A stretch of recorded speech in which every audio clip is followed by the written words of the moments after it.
এএফপিকে দেয়া জননেত্রী শেখ হাসিনার একটা সাক্ষাৎকার 10-11 ঘন্টা আগে প্রকাশিত হয়েছে এবং সেটা আবার বাংলাদেশ সহ সারা বিশ্বের অনেক জায়গায় আবার খবর হয়েছে। শেখ হাসিনা দেশে ফিরবেন, এটা আসলে সবসময় আন্তর্জাতিক খবর।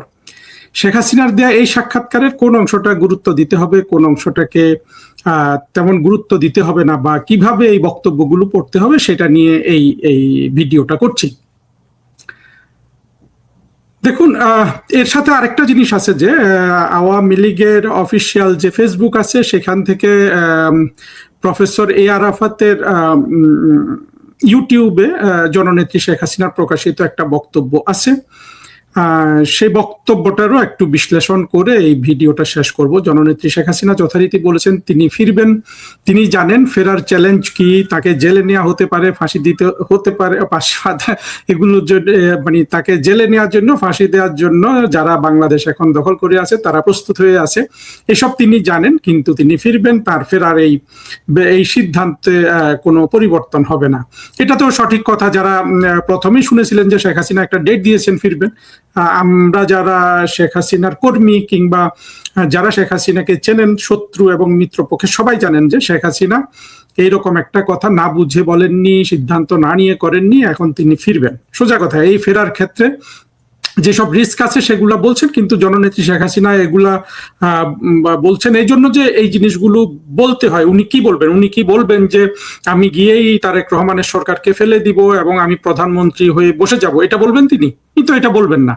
ফলে যে কথাগুলো বলা হয় সেটার উপর আসলে এমফাসিস করার দরকার নেই। জননেত্রী শেখ হাসিনা দেশে ফিরবেন, কারণ হলো বাংলাদেশটা 2024-এ যারা জঙ্গি উত্থান করেছে, পরবর্তীতে যারা দখল করেছে, তারা বাংলাদেশটাকে চালাতে পারেনি। আমাদের বক্তব্য পরিষ্কার, এবং প্রধানমন্ত্রী শেখ হাসিনার ইন্টারভিউতে ওই বক্তব্যটা পরিষ্কার। মানে শেষের দিকে ইন্টারভিউর, এটা লিখিত ইন্টারভিউ ছিল, তিনি বলেছিলেন যে 2024-এর যে ছাত্র আন্দোলনের নামে যেটা হয়েছিল এটা ছিল অর্গানাইজড, প্ল্যান্ড, এটা ভায়োলেন্স ছিল এবং সরকার ফেলে দেওয়ার আন্দোলন ছিল, সুস্পষ্টভাবে বলেছেন।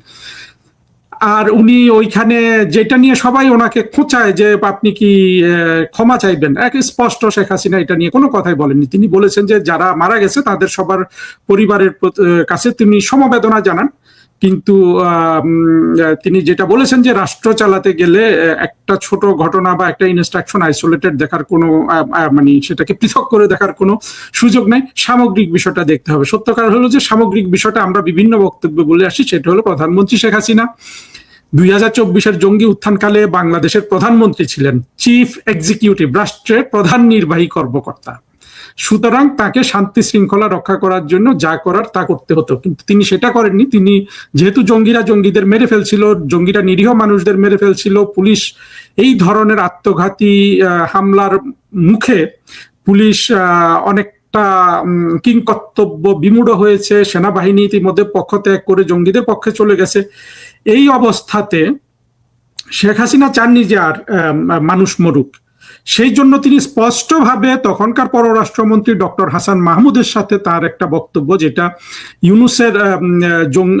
ইউনূসের দস্যুতন্ত্র প্রকাশ করেছিল, সেটাতে সুস্পষ্টভাবে আছে যে শেখ হাসিনা কোনোভাবেই চাননি একটা মানুষও মারা যাক। সেটাই ছিল স্পিরিট, এবং আমরা মনে করি যে শেখ হাসিনার সেই স্পিরিটটা ওনার মানে ওনার জন্য এজ এ হিউম্যান বিং কিংবা মানবতাবাদী রাষ্ট্রনায়ক এবং গণতান্ত্রিক মানসিকতার রাষ্ট্রনায়ক হিসাবে ঠিক আছে, কিন্তু আমরা মনে করি যে সেই সময় কিছু ভুল হয়েছিল। আর্মিকে মোটেই বাংলাদেশের রাস্তায় নামানোর দরকার ছিল না, আওয়ামী লীগ একাই যথেষ্ট ছিল। এখন আসলে ভেতর থেকে বোঝা যায় যে ওবায়দুল কাদেরই সঠিক ছিলেন, ছাত্রলীগই সঠিক ছিল, কিন্তু আসলে পরিকল্পনাটা ছিল না যে কিভাবে এটাকে মোকাবেলা করতে হবে, কিংবা ভারত যেভাবে তাদের ককরোচ আন্দোলনকে মোকাবেলা করেছে সেইভাবে এটা মোকাবেলা করা হয়নি। যা ভুল হওয়ার হয়ে গেছে, কিন্তু এইখানে শেখ হাসিনার বিরুদ্ধে যে অপবাদ সবাই দেয় সেটার কোনো ভিত্তি নাই, এবং সেটা আমরা মানিও না। শেখ হাসিনা সেটা সুন্দর জবাব দিয়েছেন, এবং যেগুলো আসলে মানে শোভন ভাষা, যেটাকে আমরা বলি যে ডিপ্লোম্যাটিক অ্যান্সার, সেটাই তিনি দিয়েছেন। এখন চলে আসি যে শেখ হাসিনার যে বক্তব্য প্রকাশিত হয়েছে প্রফেসর এ আরাফাতের ইউটিউব থেকে হয়ে আওয়ামী লীগের ফেসবুকে যেটা শেয়ার করা হয়েছে, সেখানে অবশ্য জননেত্রী শেখ হাসিনা আরো গুরুত্বপূর্ণ কথা বলেছেন। এই বক্তব্যে যে থাম্বনেল করা হয়েছে সেটা আসলে সবচেয়ে মানে বক্তব্যটা সবচেয়ে কম গুরুত্বপূর্ণ অংশ নিয়ে থাম্বনেল করা হয়েছে। তিনি বলেছেন যে ওই একই কথা যেটা এএফপি সাক্ষাৎকারও আছে, যে হামলা মামলা জেল জুলুম মৃত্যু এগুলা জেনেও কিন্তু আমি এবং আমার কর্মীরা এসে দরকার হলে জেলে যাবে, এরকম একটা কথা। আমি পুরো থাম্বনেলটা ভুলে গেছি, কিন্তু শেখ হাসিনার বক্তব্য আসলে এটা ছিল একেবারে ব্র্যাকেটের মধ্যে, মার্জিনের একটা মন্তব্য। মূল বক্তব্যটা ছিল ইউনূস কে মানুষ চিনতে পেরেছে, বাংলাদেশের মানুষ মনে করতো ইউনূস দেশ চালালে দেশের অনেক কিছু ভালো হবে, কিন্তু দেখা গেছে যে ইউনূস ভণ্ড প্রতারক শোষক, ইউনূস ডাকাত, ইউনূস একটা বাটপার। এইটা উনি ওনার মতো ভদ্রভাবে বলেছেন। আমরা তো শেখ হাসিনার বক্তব্যকে ভদ্রভাবে আমরা যেটা মিনিং সেটাই বলছি। তারপরে শেখ হাসিনা বলেছেন যে দেশের যে আজকে দুরবস্থা এটার জন্য তাকে দেশে আসতে হবে। সত্য কথা হলো এটাই, বঙ্গবন্ধু এবং শেখ হাসিনা তাদের সংগ্রামটা কিন্তু হলো মানুষের দুঃখ কষ্ট, মানুষের দারিদ্র ক্ষুধা এগুলোর বিরুদ্ধে সংগ্রাম। সেই সংগ্রামে তো এরা কেউ জড়িতই হয়নি, অর্থাৎ ইউনূস থেকে জঙ্গি থেকে শুরু করে বর্তমানে তারেক রহমানের সরকারও কিন্তু সেই জায়গায় কোনো ধরনের সুযোগ করতে পারছে না। আপনারা দেখেছেন যে গত অর্থ বছরের লাস্ট কোয়ার্টারে, অর্থাৎ এই 2026-এর মার্চ এপ্রিল মে জুন এই 4 মাসে বাংলাদেশের অর্থনৈতিক প্রবৃদ্ধি ছিল 2.2%, এবং তারেক রহমানের সরকারের প্রথম কোয়ার্টারেরটা এখনো খবরে আসেনি, হয়তো 2-1 মাস পরে আসবে। তারা 6.5% জিডিপি গ্রোথ ধরেছেন, এটা কোনোভাবেই পূর্ণ হবে না। এই বছর 3 থেকে 3.5% জিডিপি গ্রোথ হবে। এইটাই আমি যত আমাদের অর্থনৈতিক মুরব্বী আছেন, মানে অর্থনীতিবিদ আছেন বাংলাদেশের অত্যন্ত শ্রদ্ধেয় এবং যারা বোঝেন এই জিনিসগুলো, আমি তাদের সাথে আলাপ করে বলছি, তারা কেউই কিন্তু এটাতে আর কোনো ধরনের উন্নতি দেখতে পাচ্ছেন না। আমি নিজে অর্থনীতিবিদ না হলেও আমি অর্থনীতি প্রাইমারি খবরগুলো পড়তে পারি, বুঝি, এবং অর্থনীতিতে আমার একটা জেনারেল পার্ট আছে, এটা ধরে নিতে পারেন আপনারা।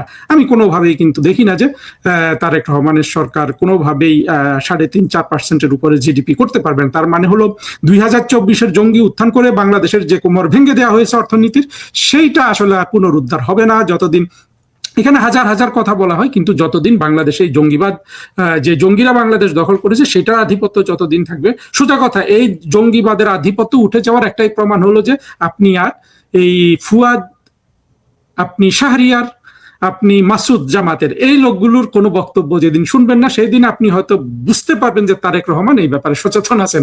যতদিন এদের বক্তব্য আপনি রাস্তায় দেখবেন, ফেসবুকে এদের হইচই দেখবেন, গালাগালি দেখবেন, চিৎকার দেখবেন, এদের ক্ষোভ দেখবেন, এদের বিকৃত অঙ্গভঙ্গি দেখবেন, এদের গোল চোখ দেখবেন, ততদিন বুঝতে পারবেন যে তারেক রহমান সরকার আসল জায়গায় হাতই দিতে পারেনি। অবশ্য এটা ছাড়াও আরো যে স্ট্রাকচারাল চেঞ্জের দরকার ছিল সেগুলো তো তারেক রহমান সরকারের কোনো দক্ষতা নাই। আমি তারেক রহমানের সরকারকে বলবো যে আপনারা যদি বাংলাদেশের মানুষের কাছে ভালো থাকতে চান, ভবিষ্যৎ রাজনীতি নিরাপদ করতে চান, আপনারা এগুলো নিয়ে একটু ভাবুন। কেন আপনারা 6 মাস রাষ্ট্র ক্ষমতায় আসার পরও বাংলাদেশের অর্থনীতির ক্ষেত্রে এক বিন্দু সুখবর নাই? এটা একটু ভাবলে কিন্তু তারেক রহমান সরকার হয়তো বা সঠিক সিদ্ধান্ত নিতে পারবেন। আর এইটা না ভাবলে, এমনকি তারেক রহমান সরকারের বিশাল প্রমোটার গুলাও কিন্তু বলছে যে রাষ্ট্র কিন্তু নীরব দুর্ভিক্ষের দিকে চলে যাচ্ছে, দুর্ভিক্ষ যত সরব হতে থাকবে তত কিন্তু তারেক রহমানের ব্যক্তিগতভাবে ওনার স্টেক বাড়বে। তারেক রহমান দেখুন, শেখ হাসিনা বা আওয়ামী লীগের যে বিপদ হয়েছিল এটা তো কেটে গেছে, এখন তো ফেরার পালা। কিন্তু তারেক রহমান সাহেব এবং তার যে দুর্বল রাজনৈতিক দল, যদিও জনসমর্থনে সবল, কিন্তু কৌশলে বুদ্ধিতে তো রাজনৈতিক দলটা দুর্বল, জামাতের চেয়েও বিএনপি। কাজে তারা যদি ভাবেন তাদের মঙ্গল হবে, এবং আমি বরাবরের মতো রিপিট করছি যে আমি কিন্তু বিএনপির একজন সুহৃদ, আমি বিএনপির কোনোভাবেই শত্রু না। এবং বিএনপি বাংলাদেশে টিকে থাকুক, আওয়ামী লীগ টিকে থাকুক, যে কোনো ধরনের দ্বিদলীয় ব্যবস্থা কায়েম না করলে তো আসলে গণতন্ত্র হবে না। সেক্ষেত্রে বিএনপি যদি সঠিক পথে না আসে, এটা আসলে জাতীয় পার্টি বা অন্য কোনো আধা ধর্মীয় দলগুলো এটা পূরণ করবে। সেটা তারেক রহমান সাহেবেরই উচিত এবং তার দলের নেতা বা যারা শুভাকাঙ্ক্ষী আছেন তাদের উচিত এই জিনিসটা বিবেচনা করে দেখার। আমার যতটুকু পরামর্শ দেওয়ার বাইরে থেকে আমি সেটা দিলাম। যে কথাটা বলে এই ভিডিওটা শেষ করব, শেখ হাসিনা সবচেয়ে গুরুত্বপূর্ণ যেটা বলেছেন সেটা হলো যে মুক্তিযুদ্ধের চেতনা ধরাশায়ী হয়েছে, সেইটাকে রক্ষা করার কথা তিনি বলছেন। আমাদের জন্য এটা অত্যন্ত সুখবর যে প্রধানমন্ত্রী শেখ হাসিনা এখন যত বক্তব্য রাখছেন সেখানে তিনি মুক্তিযুদ্ধের মূল্যবোধ বা মুক্তিযুদ্ধের চেতনার কথাটা তিনি বারবার আনছেন, যেটা আমাদের জন্য অত্যন্ত প্রয়োজনীয়। আমি বারবার বলছি, বঙ্গবন্ধুর আদর্শ, আওয়ামী লীগের আদর্শ, শেখ হাসিনার আদর্শ এবং বাংলাদেশের বেঁচে থাকা, এটা কিন্তু মুক্তিযুদ্ধের চেতনার সাথে সরাসরি জড়িত। মুক্তিযুদ্ধের চেতনাটা যদি ভুলও হয়ে থাকে তবুও এটার সাথে জড়িত, কিন্তু আসার কথা হলো মুক্তিযুদ্ধের চেতনা খাঁটি। সারা পৃথিবী মানব সভ্যতা তারপরে আপনার ইতিহাস অগ্রগতি লাভ করেছে, কিন্তু আমাদের মুক্তিযুদ্ধের যে চেতনা, যে অসাম্প্রদায়িক চেতনা, সেটার পথে। সুতরাং আমাদের তো এখানে ভয়ের কিছু নাই। আমরা মুক্তিযুদ্ধের চেতনাকে গুরুত্ব দেইনি, এখন দিচ্ছি। এবং জননেত্রী শেখ হাসিনার বক্তব্য আমি যতবার শুনি, আমি কিন্তু এখন আগের চেয়ে অনেক বেশি আশাবাদী হচ্ছি। আমরা যদি মুক্তিযুদ্ধের চেতনায় যদি অটল থাকি, আমরা যদি সেটাকেই আমাদের পথ বলে মনে করি, বাংলাদেশ বাঁচবে, আওয়ামী লীগ বাঁচবে, আমরা বঙ্গবন্ধুর সম্মান পুনরুদ্ধার করতে পারবো জননেত্রী শেখ হাসিনার নেতৃত্বে। এই নিয়ে আরো অনেক বক্তব্য দেওয়ার আছে, বিশেষ করে মুক্তিযুদ্ধের চেতনা কি, কিভাবে এটাকে রক্ষা করতে হবে, এবং কিভাবে মুক্তিযুদ্ধের চেতনার শত্রুদের, সে যত বড় শিক্ষিত হোক, যত বড় জ্ঞানী হোক, ফিলোসফার হোক, কবি হোক, সাহিত্যিক হোক, এদের সবাইকে পাকিস্তানি সেকুলার হিসাবে চিহ্নিত করে একইভাবে বাংলাদেশের যে মূল শত্রু, ৭১-এর ঘাতক দালাল রাজাকার বাহিনী, তাদের সাথে একসাথে কিন্তু এক ব্র্যাকেটে ফেলে তাদেরকে আমাদের মোকাবেলা করতে হবে। বন্ধুরা, সাথে থাকার জন্য ধন্যবাদ, এবং আমার এই চ্যানেলটা আপনারা সাবস্ক্রাইব করবেন, বক্তব্যগুলো শেয়ার করবেন অন্যদের সাথে। আশা করি আপনাদের ভালো লাগবে। যদি মনে হয় যে অযৌক্তিক কিছু বলেছি, প্রতিবাদ করবেন কমেন্টে এসে। আমি কিন্তু সংশোধিত হওয়ার জন্য সব সময় প্রস্তুত থাকি। আসসালামু আলাইকুম দর্শক, খুবই ছোট্ট আলোচনা, কিন্তু আমার কাছে কোথায় খটকা লাগে। জামাতে ইসলামী সম্পর্কে আমার একটা উচ্চ ধারণা আছে তাদের সাংগঠনিক শক্তির দিক থেকে এবং সাংগঠনিক শৃঙ্খলার দিক থেকে। আমি সবসময় বলি জামাতে ইসলামী সাংগঠনিক দিক থেকে তারা যতটা সুশৃঙ্খল, তাদের ম্যান পাওয়ার যতটা তাদের চেইন অফ কমান্ড মেনে চলে, নির্দেশ মেনে চলে, সেটা বাংলাদেশে আর কোনো পলিটিক্যাল পার্টি করে না। এটা একটা সময় অনেক আগে ৮০-র দশক পর্যন্ত কমিউনিস্ট পার্টিতে কিছুটা ছিল, তারপরে আস্তে আস্তে সেটা ধ্বংস হয়ে যায়। সেই জামাতে ইসলাম যদি ক্ষমতায় যায় তাহলে দেশে ভালো কিছু করবে। ট্রেডিশনালি পলিটিশিয়ানরা যা করে, মজমাস্তি করে, বহু পলিটিশিয়ান ফুর্তি করে, ব্যাপক টাকা পয়সা ইনকাম করে, এইটা জামাত করবে না, এটাই মানুষের ধারণা ছিল। দেখেন, আওয়ামী লীগ আমলে বহু এমপির স্ক্যান্ডাল ভাইরাল হয়েছে, আমরা আলোচনা করেছি, আমরা এই কয়েকবার আওয়ামী লীগ এমপিদের কুকীর্তি আমরা প্রচার করেছি। বিএনপি সরকারে থাকলেও হয়েছে, বিরোধী দলে থাকলেও তাদের আমি আর নাম বলে এখন ছোট করতে চাই না, ওই ফোনালাপ টোনালাপ নানান জনের নানান কীর্তি নিয়ে আমরা আলোচনা করেছি। কিন্তু জামাতে ইসলামী ক্ষমতায় গেলে পরে বেশ কিছু জিনিস ঘটবে না তাদের নেতাদের, যেমন টেন্ডারবাজি হবে না, চুরি ছিনতাইয়ে ভুগবে না, নারী কেলেঙ্কারি তো দূরের কথা, কারণ তারা ধর্মভিত্তিক রাজনীতি করে, এটা মানুষের একটা ধারণা ছিল। আজকের দিনে আমি যখন আলোচনা করছি, ২-৩টা নিউজ অলরেডি প্রচার হয়েছে। কি দেখলাম? সম্ভবত চোরাচালানের ভাগবাটোয়ারা নিয়ে, ভারতের গরুর চোরাচালানের ভাগবাটোয়ারা নিয়ে বিএনপি এবং জামাতের মধ্যে মারামারি হয়েছে।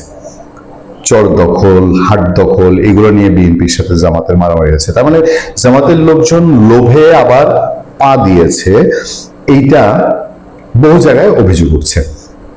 আমি সে বিষয়ে আলোচনা করার আগে আপনাদেরকে একটি ছোট্ট অনুরোধ জানাই, যারা আমাদের চ্যানেলটি এখন সাবস্ক্রাইব করেনি তারা চ্যানেলটি সাবস্ক্রাইব করে নেবেন এবং লাইক এবং কমেন্ট দিয়ে আমাদের পাশে থাকবেন।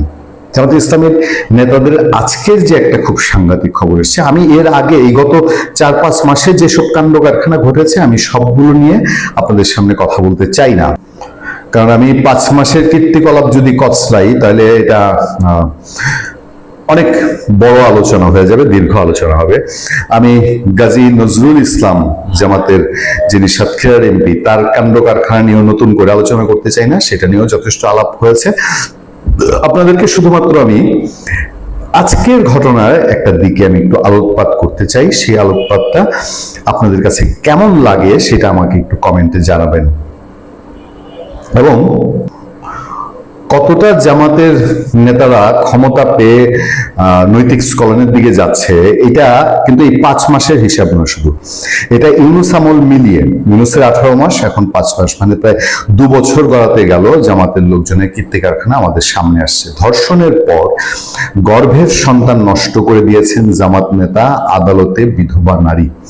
ঘটনাটা কি? বিধবা নারীকে ধর্ষণের অভিযোগে পটুয়াখালী সদর উপজেলা যুব জামায়াতের সভাপতি মোহাম্মদ শহীদুল ইসলামের বিরুদ্ধে আদালতে মামলা করা হয়েছে। এই ঘটনার পর থেকে পলাতক রয়েছেন অভিযুক্ত শহীদুল ইসলাম। মঙ্গলবার রাতে বাদী পক্ষের আইনজীবী মোহাম্মদ হুমায়ুন কবির বিষয়টি নিশ্চিত করেছেন। এর আগে 22 জুলাই পটুয়াখালী নারী ও শিশু নির্যাতন দমন ট্রাইব্যুনালে বাদী হয়ে মামলা করেন ওই নারী। মামলায় একজনকে আসামি করা হয়েছে। আদালতের বিচারক শিরিন নীলা মামলাটি আমলে নিয়ে পটুয়াখালী সদর থানাকে এজাহারপূর্বক আসামির বিরুদ্ধে ব্যবস্থা নেওয়ার নির্দেশ দিয়েছেন।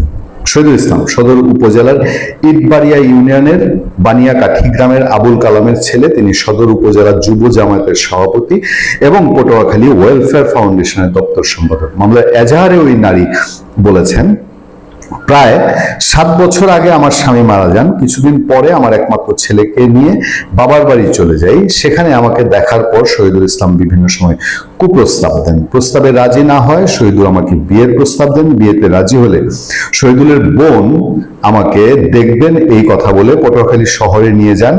গত 24 মার্চ সকাল 9টার দিকে শেরেবাংলা সড়কে তার বোনের বাসায় গেলে রুমের মধ্যে আটকে আমাকে ধর্ষণ করেন শহীদুল। পরে ভয়ভীতি দেখিয়ে একাধিকবার ধর্ষণ করলে অন্তঃসত্ত্বা হয়ে পড়ি।